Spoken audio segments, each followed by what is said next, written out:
recording is in progress. And so please be advised that this will be likely shared on our kind of YouTube channel for future reference. And so please kind of bear that in mind when kind of contributing.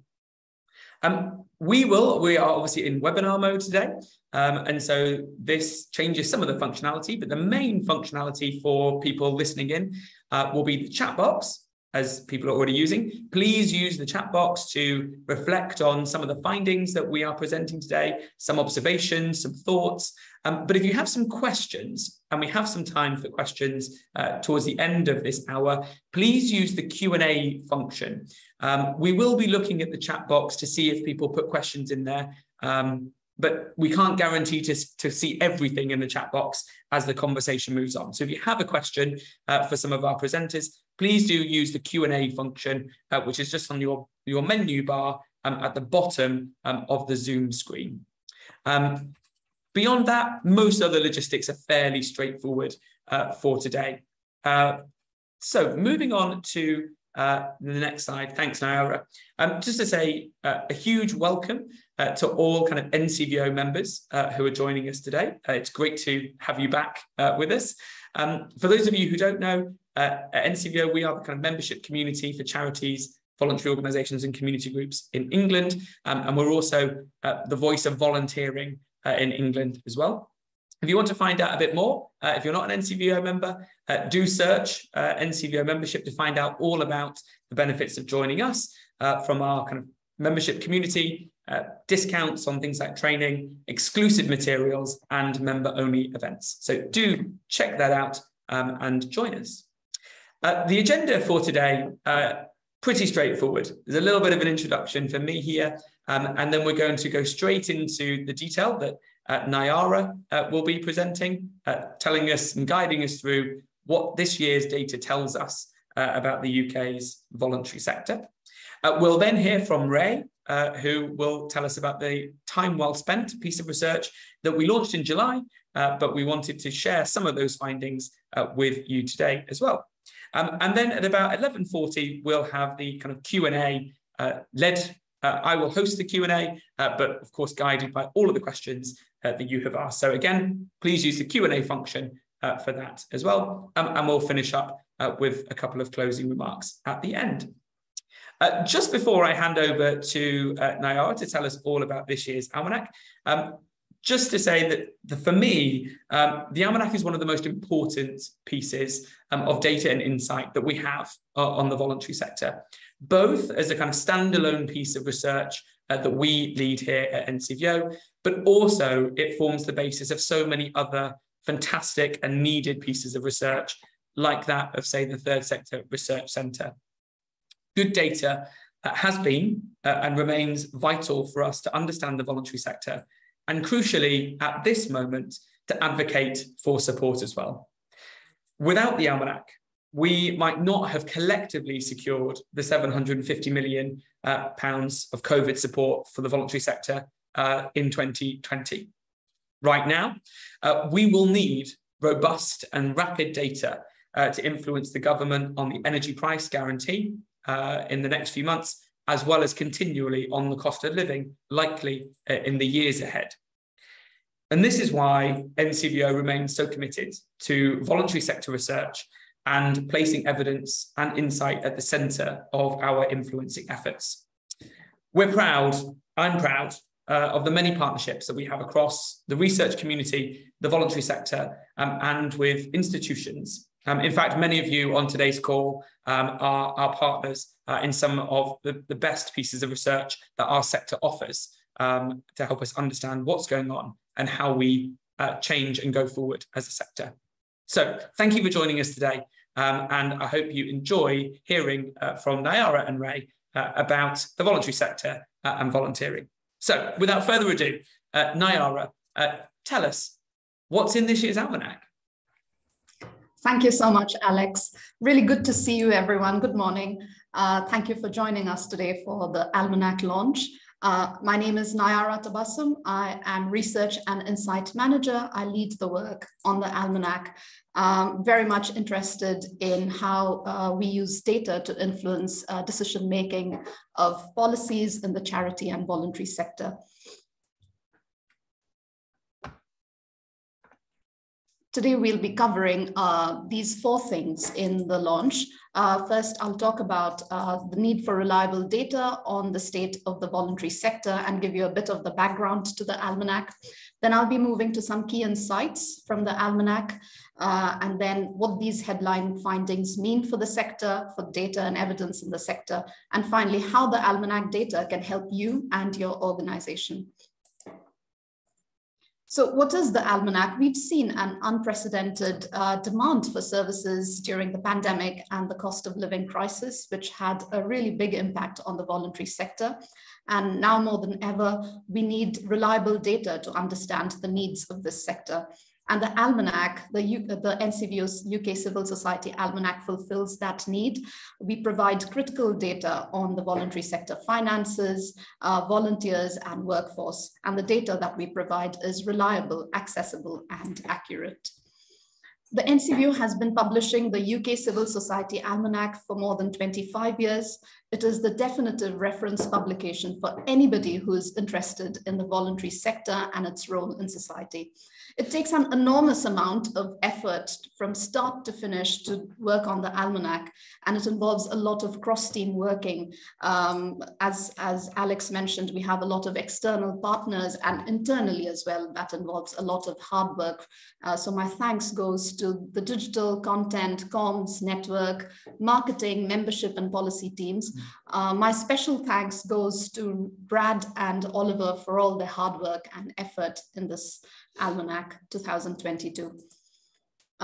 We use a variety of data sources on the Almanac. That includes Charity Commission financial accounts from the year 2000. We also use sample big data of more than 10,000 with help from our partner at Queen's University Belfast. We also use government data, ONS, Labour Force Survey, Community Life Survey. We use NCVO's own research, the Time Well Spent Survey, about which my colleague Ray will present later. We also use data from our partners in Scotland and Northern Ireland. The Almanac, just gathering all of these accounts is an enormously intensive process because they are submitted in a format that has to be digitized. So we have a rigorous process of checks and balances in place to make sure that we are reporting everything accurately, reliably, and in an accessible way. And that means it's a huge source of accurate financial data about the sector, and it is an enormous achievement of NCVO. In fact, it's so reliable that the Office for National Statistics actually takes our data from it and uses it as part of their estimate for the national GDP. I'll now be talking about some key insights from the Almanac 2022. You can look up the look it up on our website. It's up there. There's more on it, but I'll just distill some quick facts for you today. So I'll start off with some quick facts about the sector on size, income, and expenditure. After that, I'll be talking about the impact of the crisis and what it means for the sector. And then about charity incomes and funding streams, a bit about volunteer retention and equality, diversity, and inclusion in the workforce and volunteering.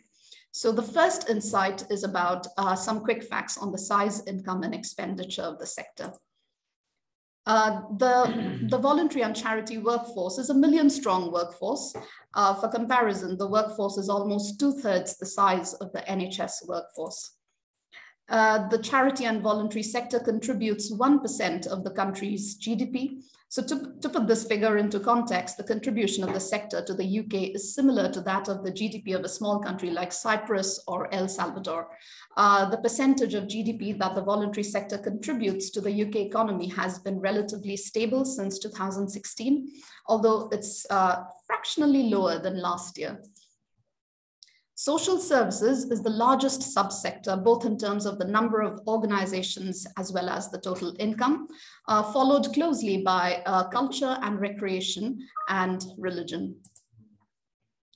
97% of all voluntary sector income goes on spending, and out of that, 71% goes to charitable activities, followed by grants and fundraising. We saw the impact of the pandemic and the cost of living having a huge impact on the sector. Out of a total of 165,000 voluntary organizations in the UK, the vast majority, 80% of them, are micro and small organizations. Of these, smaller charities with income less than 100,000 are steadily declining over time, and almost 1 in 10 voluntary organizations reported zero income. We also saw the number of new registered charities are falling. So for example, charity registrations were almost 6,000 before the pandemic hit in 2019, compared to almost 4,000 in 2021. Charity closures were during the pandemic were lower than expected, but we know that the number of new registered charities did fall down below average. I'll now be talking about charity incomes and funding streams, focusing on the income from public, government, and government grants and contracts. This year, we saw, this is the first time in 20 years that public income from donations and legacies contributes half of all charity income. And with wages not rising in line with inflation and seeing an inflation expected to reach its peak in 40 years to 14% by the last half of 2022, there is a risk of public donation going down in the next few months. And smaller organizations who are dependent on the public for more than half their income, 58% of them, will likely be worse affected. Income from government, from both central and local governments, have declined. This income contributes about a quarter of all sector income. Government income fell, central government income fell by 3% and local government income fell by 9%. This will likely affect larger charities with an income of over 1 million who depend, almost 80% of them, on government income. And we already know how government spending cuts have resulted in charities to close down vital programs. I'll now be talking about volunteer retention, focusing on older people and those on socioeconomically disadvantaged groups. So volunteer retention for older people gets more challenging. The number of over 65s who volunteered at least once a month decreased by almost a third during the pandemic. We know from recent data that 2 million older households do not have enough income to cover the essential spending in 2022-23 because of the rising cost of living. So the number of older volunteers is likely to fall even further. We also know that digital exclusion, which happens mostly with online volunteering and volunteering forms of engagement, it's going to affect older people much more than it does younger people. The other insight is that retaining volunteers from deprived areas gets more challenging. People from the most deprived areas are 50% less likely to formally volunteer than those from the least deprived areas. Often getting public transport and fuel expenses to commute to places of volunteering can be a deterrent to those from poorer backgrounds. More than half the population informally volunteer at least once a year, giving unpaid help to someone who is neither a friend nor a family member. And this is also going to be affected by the cost of living. My colleague Ray is going to talk more about informal volunteering later.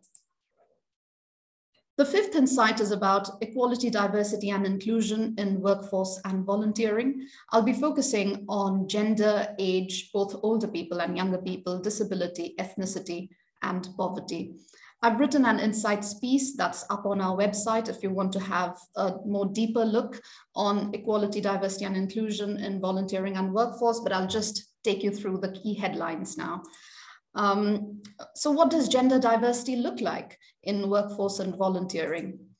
Women are very well represented in the workforce. Women make up 2/3 of the voluntary sector workforce. Women are extremely well represented in volunteering. 1 in 3 women volunteered at least once a year, and we also found that women volunteered more during the COVID-19 formal volunteering during the first wave of the pandemic. What does minority ethnic diversity look like in workforce and volunteering? We found that ethnic diversity has been consistently low in the workplace. The voluntary sector workforce is mostly 90% white. In the past 10 years, there has only been a very small increase of 2% in the percentage of minority ethnic workforce, and ethnic diversity in the workforce, in the voluntary sector workforce, when you compare that with public and private sector, it's at its lowest. Generally, the number of minority ethnic volunteers tend to be lower. However, Black people are an exception. Black people are the most likely to volunteer at least once a month, and that is higher than those who identify themselves as white, Asian, or mixed groups. On age diversity, I'll talk about both younger people and older people. So older people are very well represented in the workforce, with 1 in 4 staff aged 55 and above being in the voluntary sector. On the other hand, the number of young people are less. It seems young people are more interested in working in the private sector, and there has been a decrease in the number of young people in the voluntary sector. Older volunteers are at risk of declining, even though they are quite well represented in volunteering. 1 in 3 over 65s volunteered at least once a year. Young people are the least represented in formal volunteering, but informal volunteering rose during the pandemic to almost 1/3. And part of it may have been that larger numbers of older people may have been socially isolating. And a bigger part perhaps could have been the increased reliance on digital literacy, which younger generations found easier to support and engage with during the pandemic. As charities rely more and more on digital forms of communication, engagement, and volunteering, older people who are not as digitally savvy may find themselves left out. In terms of disability diversity, it's quite a good picture in workforce and volunteering. There's a growing number of disabled people in the voluntary sector workforce, with 1 in 5 employees identifying themselves as disabled. Disabled people are equally likely as non-disabled people to formally volunteer. In terms of socioeconomic diversity, there is very little difference in informal volunteering, although there are lower numbers when you compare between the most deprived and the least deprived areas in informal volunteering. So what do these findings mean for data and evidence in the sector? We know that we need high quality data and evidence to continue supporting charities through the cost of living and energy crisis. And NCVO is involved in a lot of work with our external partners in trying to gather data on energy and what it means for the cost of living for the sector. We will see more of a direct impact of the pandemic on the voluntary sector finances in the 2023 Almanac. We need to understand volunteering trends, who are the people who volunteer, how long they volunteer for, and how we can provide better support based on the latest data and evidence. So how can the Almanac help you and your organization? It's really important to remember that the Almanac is not just a publication, it's also a data resource that you can use to investigate various aspects of the sector for yourself. So how can the data help you? Firstly, it can help you in your influencing work to influence policy and strengthen campaigns. Secondly, the Almanac can help you in your strategic organizational work, be it in informing the fundraising strategy of your organization, to inform your board's strategic thinking about financial plans, or whether and how you compare against other organizations in your area.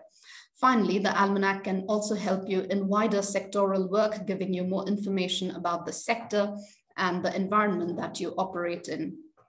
So it's a massive data resource. So please do take a look at the full data, and don't forget it's there whenever you're looking around for information on the sector. And of course, please feel free to contact NCVO for more information about the Almanac. We are currently redeveloping, we have plans for redevelopment of the Almanac. We are trying to make it more digital, more machine learning, more big data. So please do feel free to contact us. We have some time for Q&A at the end, so please put any questions you have in the Q&A function at the bottom of the screen and not in the chat function. I'll now be handing over to my colleague, Ray, to speak about informal volunteering.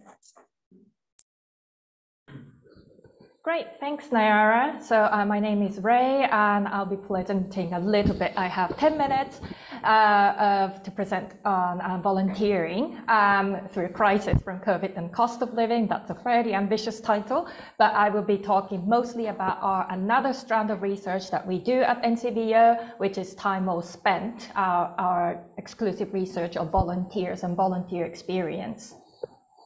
Nayyara, if you could click to the next slide. Thank you. So some of you may be aware, but at NCVO, we've been exploring the volunteer experience through a program of research called Time Well Spent, which is based on national survey of over 10,000 people across Great Britain, which we carried out in 2018 and published in 2019. The focus was on volunteers themselves, but we also had the perspective of former and non-volunteers as well. Following the launch of the main research report, that was a quantitative online survey, we wanted to take a closer look at some of the key themes that weren't fully explored in the main report. So we published 4 thematic reports, starting with employer-supported volunteering, volunteering in public services, and diversity in volunteering. And finally, we published the impact of the COVID-19 pandemic on volunteers and volunteer experience this July. So based on this data, I will be talking about some of the formal and informal volunteering trends. Nayyara did a great job outlining demographics of volunteers and some trends in volunteering in the past few years, but I will be taking a closer look. So I hope the data is showing. Yeah, it's showing. So this is the trend of formal volunteering that we define as volunteering, giving unpaid time for help through a group or organization. And you see that both face-to-face once a month or face-to-face once a year, all of the trends have dropped significantly since 2001, but you see the biggest drop in this most recent data point, obviously, because of the COVID. And you see that on, oh, sorry, if you could go back a little. And when we interviewed for our thematic report of COVID volunteering, this resonated with one of our focus group interviewees, that there was a radio silence. There was just nothing at the beginning of the pandemic. I didn't hear from my volunteering group at all for a while. So some of the research really did resonate with what we saw on the trend, that there was nothing at the beginning of the pandemic. So next slide, however, is informal volunteering increased slightly during COVID, with gaps between age groups also narrowing. So earlier Nayyara presented, and I'm sure this is a very learned audience. We probably know all about who are likely to volunteer: older people, women, and higher social grades. But when we look at informal volunteering, so informal volunteering we define as giving unpaid time to help to someone who's not a family member. We see that in 2020 and 2021, the age gaps were sort of narrowing. I mean, we couldn't really draw, I don't think we can draw huge conclusions and observations from this. We may not be seeing this trend in future years. However, what was really interesting in this time was that when we interviewed one of our focus group participants, oh, sorry, there was a speech bubble, great. Some age groups, for example, this young man, 16 to 24-year-old, who started volunteering for the first time during the pandemic, said that the pandemic kind of motivated him to start volunteering. And it was really interesting. He said that the sooner all of us could get vaccinated, the sooner things could get back to normal, So we saw some of the data and the findings of the data trends in the focus group participants, that COVID somehow reached new kinds of volunteers. A little bit of note about formal informal volunteering. So this is the trend of both, or combined formal or informal volunteering from 2013 to 2021 in percentage. And compared to the drop we saw in formal volunteering earlier, it is fairly steady. And you have all these 5 lines, and this is from the most deprived area in number 1 in red, and to green, least deprived area in 5. Again, this is not surprising because least deprived, most affluent social groups are more likely to do volunteering. But what is interesting about it is that together it seems to be less affected by the drop in the pandemic that we saw earlier in formal volunteering. That said, what about cost of living crisis? We don't know. So the next section is reason to volunteer, what motivates people to volunteer. And this is from a time well spent survey that happened in 2018, but we saw great similarities with the most recent findings of the Community Life survey. So when we asked people, when you first started volunteering, what were the reasons that made you start volunteering? And the first top reason was they wanted to improve things and help people. And you see that that's the kind of top reason at 42% of people saying that this was the top reason, and followed by 3, I have spare time, and the group was very important to me, and the cause was very important to me. So those 3 are kind of like clustered together, which is really interesting. So had spare time comes at the second most important reason, followed by personal cause, personal connection. So other reasons to start volunteering are personal, but it also needs to be combined with having spare time to do it. And again, if you could click, again, we saw in this group, age 55 plus, older age groups were more likely to say, I have spare time to do it, so I started volunteering. And this resonated with our focus group participants as well. One of the participants we interviewed, when we asked them what made them start volunteering or continue volunteering during the pandemic, well, I had plenty of time. Lockdown didn't do much to me. We were just doing nothing, so I started volunteering. So in time well spent, in our survey, we also did a statistical analysis of what makes people start volunteering, what kind of experience people have, and how people feel afterwards. And what we saw when we did this statistical analysis was that motivation and impact and satisfaction of volunteering were strongly associated with each other. So people who were motivated by sheer altruism, wanting to help people or improve things, were more likely to feel like they made a difference. And furthermore, they were more likely to feel satisfied. I'm stating the obvious, you may think, but it's very, very important that research shows what is most obvious, because what this really means is that volunteers really want to feel good when they volunteer. Obvious, but when we think about what then volunteer involving organizations should do when reaching out to volunteers, is that, if you click, you should show an impact.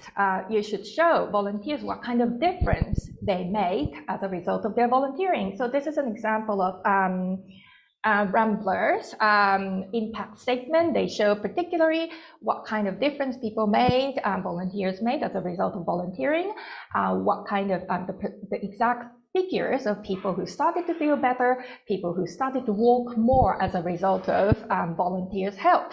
And if you click again, and also 38% of volunteers in our time well spent survey also said they would appreciate verbal or written thanks from people they have helped. So this is kind of like a little piece of recommendation, advice to volunteer involving organizations struggling with retention and recruitment, is that it's very, very important to show the difference that volunteers made. And finally, I'll be speaking a little bit about barriers to volunteering. Oh, good, it's showing. So this is from Community Life survey. So they asked why people are not volunteering formally or more frequently. And over half, not over half, but just little under half of the respondents said, I have work commitments. And this is really not surprising, I suppose. Yes, my arrow's there. Under half of people have work commitments and they're not allowed to start volunteering. And followed by, I do other things in my spare time. And interestingly, in this year's Community Life Survey, obviously showed that about 27% said they're unable to do volunteering because they're limited in contact with others due to coronavirus. And again, a little bit of nugget from our focus group research. This is someone who started volunteering for the first time during the pandemic. His restaurant was closed. He was a chef, but decided to do volunteering because I never considered doing volunteering, never really had time, but I volunteered just to keep myself busy. So again, this really shows like paid work, work commitments, or any other commitments they have are the main barrier to volunteering, which helped with COVID volunteering boost, but we don't know this. It's unlikely to have this kind of boost during the cost of living crisis. Talking about the cost of living crisis, again, we don't have the data yet, but some kind of forecast could be made. This is the reasons for stopping volunteering amongst people who volunteered in the last 12 months in our survey. And obviously, I had less time because my circumstances are different. And also in this chart, we see that in green, ABC1, this is the higher social grade, and C2DE in gray is the lower social grade. And we can't really draw, again, like big, huge conclusion from this, but it's really interesting to see that some reasons, ABC1, for example, felt like they've done their bit and they've stopped. C2DE were more likely to stop volunteering because of health problems. And the other question we also asked in the survey was the top 3 barriers amongst non-volunteers, or people who never volunteered before. Obviously work, but they also do other things in their spare time. And interestingly, 16% of non-volunteers said, I've not been asked. So we should probably ask them. But interestingly, what we were trying to say is that cost of living crisis will affect everyone, but perhaps affect the lower sections of society perhaps more. And this is something we need to be really mindful about in terms of volunteer recruitment and retention. I'm using the wrong mask. Excuse me. And finally, well-being continues to be an issue of concern. This is research that our colleagues in Volunteer Scotland did and published, and it's an amazing report, so please have a look. But this is a top 6 needs that have become worse in the communities or target group in Scotland. 72% of the volunteering involving organizations said mental health and well-being, and loneliness and isolation.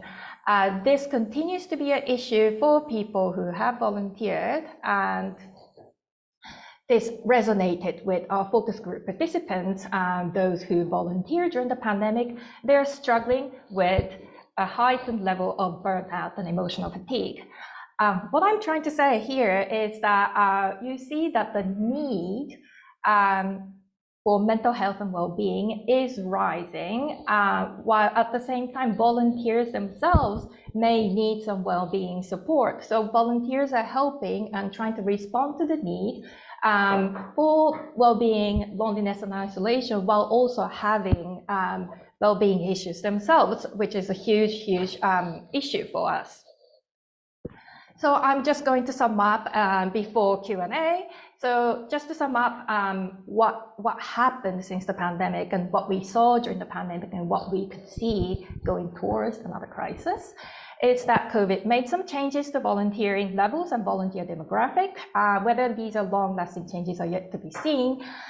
Interestingly, informal volunteering was less affected by the pandemic than formal volunteering, which was slightly more volatile. And our focus group research revealed that COVID volunteering reached a new cohort of volunteers. Paid work and other commitments are the major barriers to volunteering, which explains why pandemic helped boost volunteering. However, we are unlikely to have another volunteering boost during the cost of living crisis. And finally, what we saw was that volunteers need more well-being support at the time resources are severely limited. We need to remember that volunteers are just recovering from the emotional trauma of the pandemic when they try to help those in need. So that concludes my presentation, and I'm going to just hand over back to Alex. Great. Thank you so much, both to Nayyara and to Ray, for those kind of excellent presentations. As you can see, there is a huge amount of data in both the kind of the Almanac, but also the kind of insight that we gained from the Time Well Spent publication as well. What we've given you today is but a snapshot look in kind of 25 minutes of two enormous pieces of research, both of which are fully available online. And a reminder that with the Almanac data, we of course publish the data as well. So it's obviously the analysis is online, but if you want to look more kind of closely, the data is all there kind of published as well. We're going to move into some Q&As at this point. And we've got a whole host of some really excellent questions. And I'm going to start with asking Nayyara a couple of questions while Ray has a short moment just to look at the questions that we've been asked as well. So Nayyara, I'm going to start by asking you about kind of which types of organisations are included in the Almanac. So the question that we received was, does the Almanac include kind of social enterprises, for example? Tell us what's included. I think that's a very good question, Alex. Social enterprise is currently not included in the Almanac data. What we use is a definition of general charities, which we developed together with ONS to ensure that it aligns with their national accounting. Our definition excludes the types of organizations like social enterprises and CICs, but also independent schools, housing associations, and religious charities. We are considering changing this in the years ahead as we redevelop the work on the Almanac. So watch out for next year and the year after that. We might change it and social enterprise might be included. Great, thanks, Nayyara.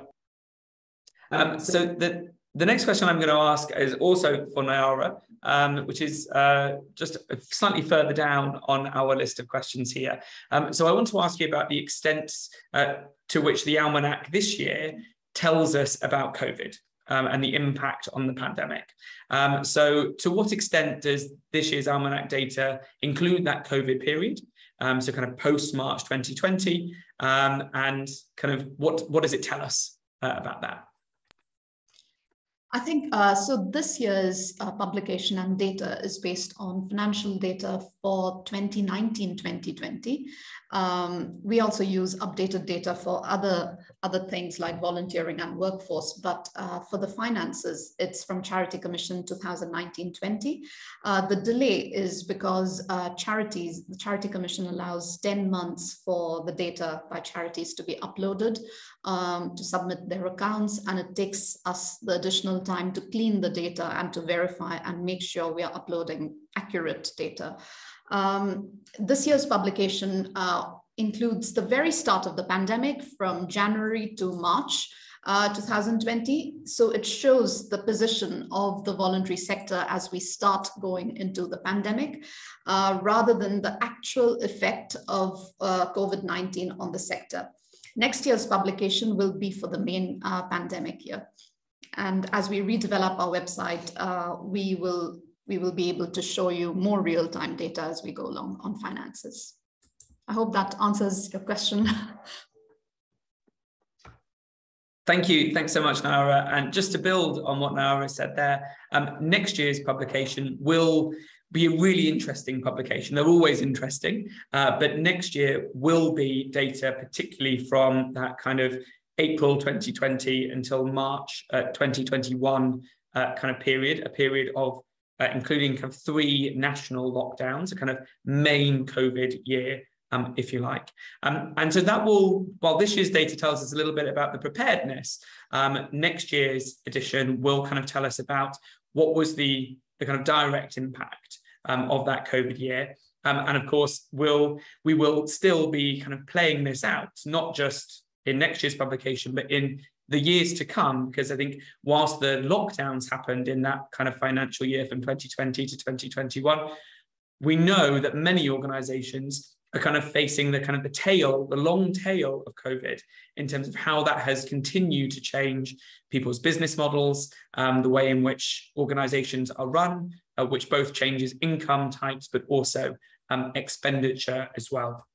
So, and of course, we have gone from a kind of pandemic straight into an energy crisis and a cost of living crisis, both of which, of course, are tied, but will impact the voluntary sector potentially in significant and serious ways, both on the demands from communities for their work and their services, but also on their own ability to kind of buy goods and services and generate income at a time where household budgets and those of local authorities and government will become very squeezed, potentially significantly so. I'm going to ask one more question to Nayyara, and then I'm going to ask a couple of questions to Ray. So a question for Nayyara is on European funds. So the question is, are European funds no longer included, even if they're still being used? How are they represented in the Almanac?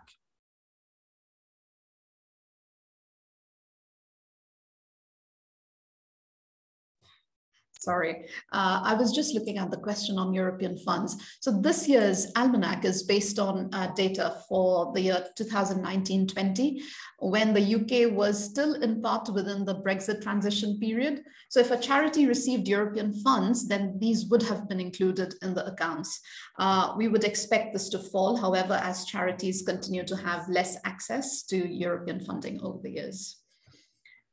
So probably in the next few years, you will not see European funds being included as much, to answer your question. Great, thank you, Nayyara. I'm going to ask a couple of questions, Ray, on volunteering. So we had this a couple of times. How do we define formal and informal volunteering? Thanks, Alex. So formal and informal volunteering, we follow the definition made by DCMS in their community life survey. This is a survey of British households and exploring their sense of connection and community engagement, which also particularly includes questions about volunteering. So formal volunteering is defined as giving unpaid help to someone who's not a family or relative through a group or organization. So that is how the question is asked. So we follow that definition. And informal volunteering in turn is defined as giving unpaid help to someone who's not a family or relative. Having said that, I think it's if you remember the time of COVID volunteering or mutual aid and mutual street help groups, this kind of definition of informal volunteering may not be, may need updating, I realize. And it's really difficult to distinguish, like giving doing a grocery shopping for your neighbor. Is it volunteering or is it just neighborly duty? So something to explore in our upcoming research of time well spent.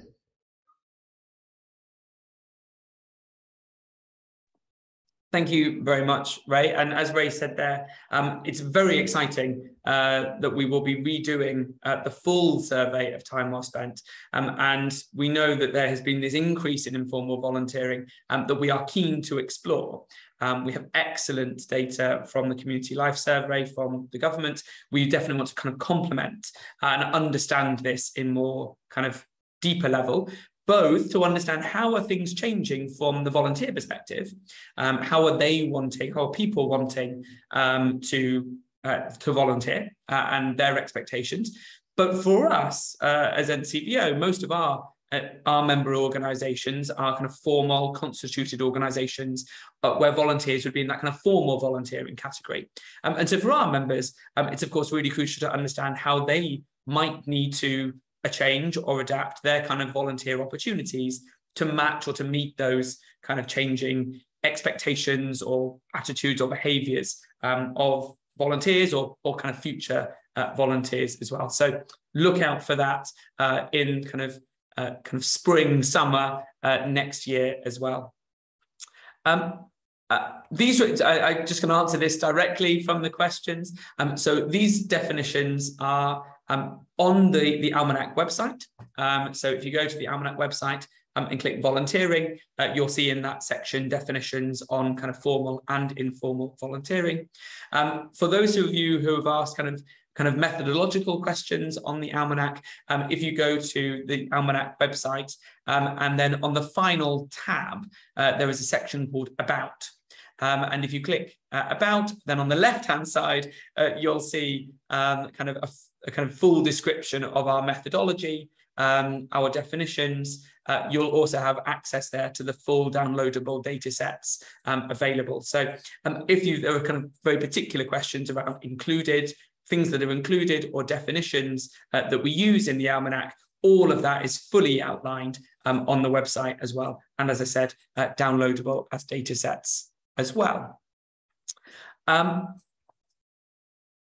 I'm just looking at our questions, and I think we've got time perhaps for just a couple more. So one question that I'm just going to quickly answer was on kind of how we're presenting some of the data. So we had a question around kind of, are we going to be producing a kind of accessible video for this year?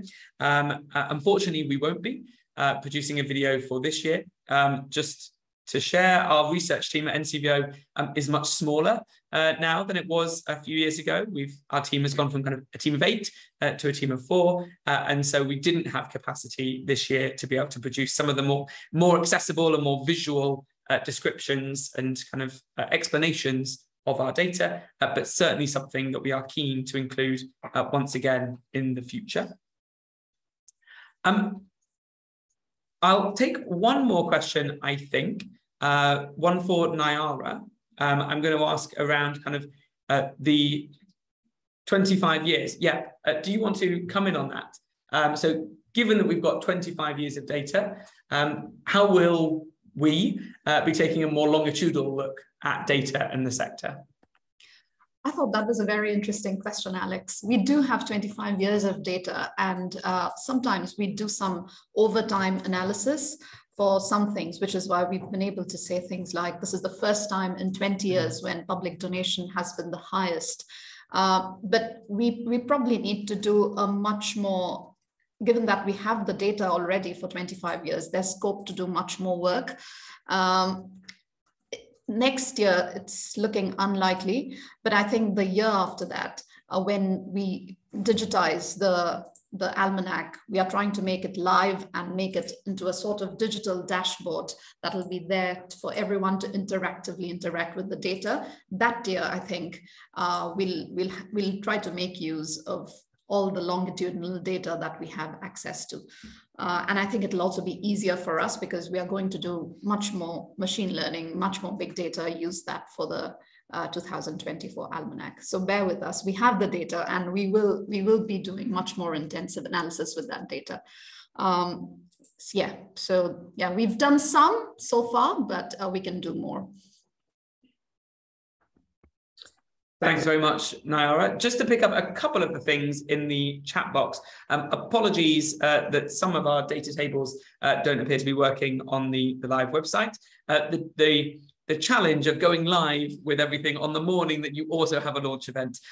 This used to be, of course, slightly different a few years ago when we had an in-person launch and a physical publication, but rest assured, we will kind of get on and rectify those tables. So if they're not available fully today, please do check back in the next couple of days where hopefully all of that will be resolved.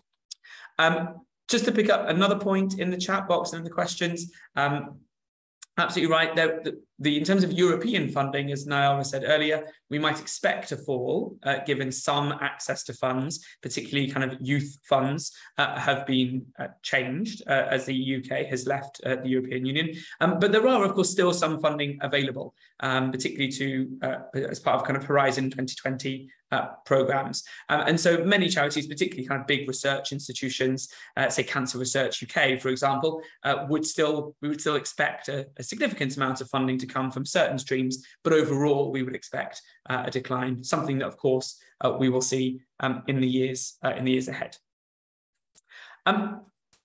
I think at this point, we probably need to begin wrapping up this session. I'm afraid that we will not have got through all of the questions that people have asked us at this point. Apologies that we won't have got through all of those, but thank you so much for the very interesting, but also very detailed and engaged questions that people have asked us here today. So thank you for that. A couple of things to signpost people to before we close. There are a couple of big things coming up over the next couple of months that we want to kind of share with you. First of all, in November, it is Trustees Week, something that we do in close collaboration with many partners across the voluntary sector. Trustees Week takes place from the 7th to the 11th of November and is both a kind of moment to celebrate and recognise the work of trustees, all of whom, or many of whom, are kind of volunteers who are running charities and supporting charities and leading them. We are running a whole number of events that week, kind of free to access webinars. So please do kind of follow the link that Sophie, my colleague, has just put into the chat box, and you can see all the events that we have that week. We also have the National Volunteering Forum coming up on the 7th of December, the afternoon, where Ray and others, Nayyara, will be talking about what are we learning about volunteering and particularly the volunteer experience, and what does that mean for big volunteer involving organizations, as well as the kind of changing ways in which people want to volunteer. So again, for the volunteering forum, please do contact NCVO events at ncvo.org.uk for further details, as well as online. We, of course, continue to support people through training as well. And please do take a look at our kind of training platform. For all of the types of trainings, we have kind of 30 plus courses that we run all the time. And of course, NCVO members do get a 30% discount. So if you do want to come to a training, but you're not a member yet, do consider signing up to kind of access the cheapest rate for that training.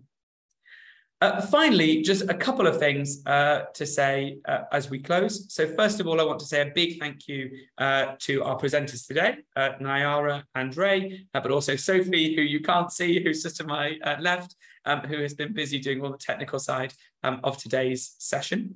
I also just want to particularly point out that Nayyara only joined NCVO 6 weeks ago and has kind of launched straight into delivering kind of this year's Almanac, and alongside our key members of the research team, Brad and Oliver, who have kind of both contributed enormously to this year's publication, as well as our many other teams who make this possible at NCVO.